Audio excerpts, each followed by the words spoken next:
Frères et sœurs, depuis le mois de mars, je ne vous apprends rien. Nous ne nous sommes pas serrés la main, ni embrassés, sauf peut-être les conjoints et les parents avec les enfants. Nous qui sommes d'une civilisation méditerranéenne comme Jésus et les Juifs de son époque, nous savons bien que nous avons besoin du contact, que nous sommes tactiles, qu'une poignée de main à un collaborateur ou une accolade à un ami nous sont chers. Or, nous en voilà privés. Et nous savons combien cela nous manque et nous fait défaut. Tendre la main, nous savons aussi combien nous pouvons le faire si nous aimons nous mettre au service des autres, si nous aimons vivre la charité, la solidarité au nom de notre foi de chrétien. Tendre la main, tendre l'oreille, éveiller notre attention sont plus que jamais aujourd'hui, à l'heure des crises que nous traversons, précieuses pour celles et ceux qui sont les plus nécessiteux. La journée mondiale du pauvre que nous vivons aujourd'hui est là pour nous le rappeler, et la journée nationale du secours catholique pour nous y sensibiliser. Tendre la main, c'est ainsi que le pape François a intitulé le message qu'il adresse à l'Église et plus largement au monde entier aujourd'hui. Si vous n'avez pas lu ce texte, je vous invite à vous y référer. Il sera sur le site internet de la paroisse, mais évidemment, il est déjà sur le site internet de l'Église catholique en France et du Vatican. Alors, quel lien établir entre le texte d'évangile que nous venons de lire et cette journée du secours catholique et du pauvre? Dimanche dernier, j'attirais votre attention sur le fait que nous lisons pendant 3 dimanches consécutifs ce chapitre 25 de l'évangile de Matthieu.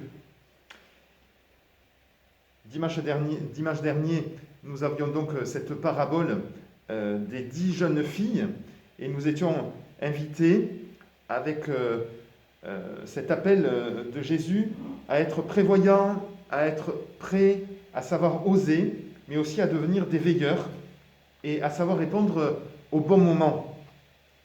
Il était également, dans ce passage de dimanche dernier, question du temps qui passe, de la vie qui s'écoule, et qui à chaque instant nous rappelle que nous sommes invités à plus de vie et à nous tendre vers la vie éternelle. Dimanche prochain, pour la fête du Christ roi de l'univers et le dernier dimanche de l'année liturgique, il s'agira évidemment de l'amour du frère en Christ à la fin de ce chapitre 25 de l'évangile de Matthieu, communément appelé le jugement dernier. Aujourd'hui, il s'agit donc de la parabole des talents. On la connaît bien, cette parabole. Les enfants de la catéchèse, les jeunes de l'aumônerie l'ont lue.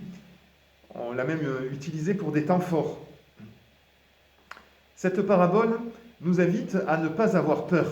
Et c'est ce que je voudrais développer avec vous ce matin. Alors, ne pas avoir peur, c'est facile à dire, mais pas évident à vivre. La peur, c'est un sentiment qui vient de nous, face au présent, face à un obstacle, face à l'incertitude, face aux autres ou à cause des autres. Aujourd'hui, il est légitime d'avoir peur du virus, d'avoir peur du lendemain, d'avoir peur de perdre son travail, d'avoir peur de ne pas pouvoir voir ou revoir ses proches. Il est légitime peut-être d'avoir peur de tomber malade et même d'avoir peur de mourir. La peur, c'est ce qui a totalement freiné le serviteur qui a reçu un talent dans cette parabole. C'est ce que nous dit le texte. Or, celui qui a reçu un talent n'a pas rien reçu. Il a reçu un talent selon ses capacités. Un talent à l'époque, nous disent les exégètes, ça représentait 20 années de travail, le salaire de 20 années de travail. Ce n'est pas rien. En enfouissant ce talent à cause de sa peur, je prends une image, mais l'homme s'enterre lui-même, s'enterre littéralement vivant. Il s'autocensure lui-même au point de rendre stérile sa vie. Nous savons souvent que la peur entraîne des réactions, parfois même violentes. À Toussaint, et puis même la semaine dernière, j'évoquais avec vous la figure de ce jeune Carlo Acutis, ce jeune Italien récemment canonisé. Le pape François parle de Carlo dans son exhortation Christus Vivit.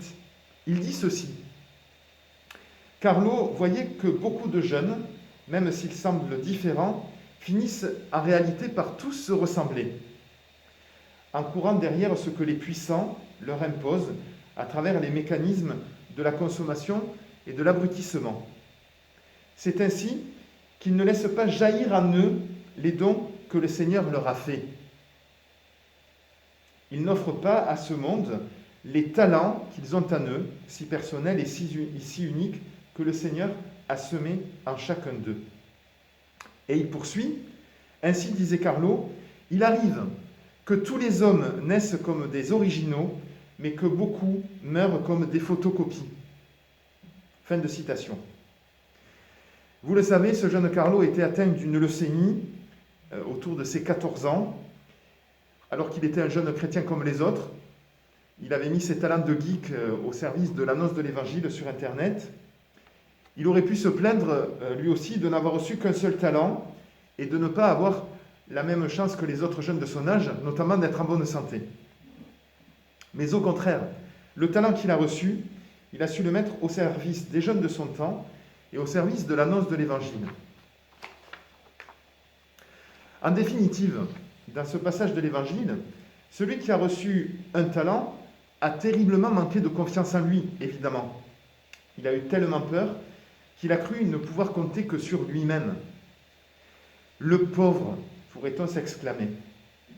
On pourrait le lui reprocher, mais en prenant la parabole sous un autre angle, on pourrait aussi reprocher aux deux autres de ne pas avoir pu ou avoir su lui tendre la main, de ne pas avoir su l'aider à faire fructifier son talent, en se mettant par exemple à ses côtés, non pas en concurrence avec lui, mais en coopération. Car, bien sûr, il avait reçu un talent, et un seul, mais il n'a pas su découvrir le trésor qui était enfoui et caché au fond de lui. Car au départ, c'est bien entre eux trois que le trésor du maître qui part en voyage est partagé. La coopération aurait peut-être permis que chacun puisse faire fructifier ses talents, les multiplier par deux pour chacun d'eux, mais aussi pour les deux autres. Car à l'arrivée, celui qui avait un talent en a toujours un. Celui qui avait 2 talents en a 4. Celui qui avait 5 talents en a 11. Si des enfants ou des jeunes me regardent, ils pourront interroger leur prof de maths demain ou leur enseignante pour savoir 5 fois 2 si ça fait bien 11. Dans l'Évangile, oui. Ou, regardez encore d'une dernière manière, voir un maître qui distribue 8 talents lorsqu'il part en voyage et qui, lorsqu'il revient, en trouve 7 de plus. Le travail humain, même des plus acharnés, ne produit jamais autant que les dons de Dieu. Car si les hommes, entre eux, se tendaient davantage la main, savaient mieux coopérer, vivaient encore plus la charité, ils seraient capables d'un résultat meilleur, et le royaume de Dieu serait encore plus proche. Car, ne l'oublions pas, le maître qui part en voyage, évidemment, c'est l'image du Dieu qui, au commencement, crée le monde et confie la poursuite de cette œuvre de création à ses enfants, c'est-à-dire à nous. Le trésor qu'il confie à son départ, c'est la vie, la capacité de croître, la capacité à aimer. En conclusion, je voudrais dire que oui, à ces heures où notre monde est tourmenté, où il est secoué comme un navire qui affronte la tempête, n'oublions jamais que Dieu nous aime, que le Christ nous sauve et que l'Esprit Saint nous fait vivre. C'est ce à quoi nous croyons, c'est ce à quoi nous pouvons nous raccrocher au besoin, comme nous pouvons nous accrocher à une bouée. Et c'est ce qui nous donne courage et confiance pour poursuivre notre route sur le chemin de la vie. Amen.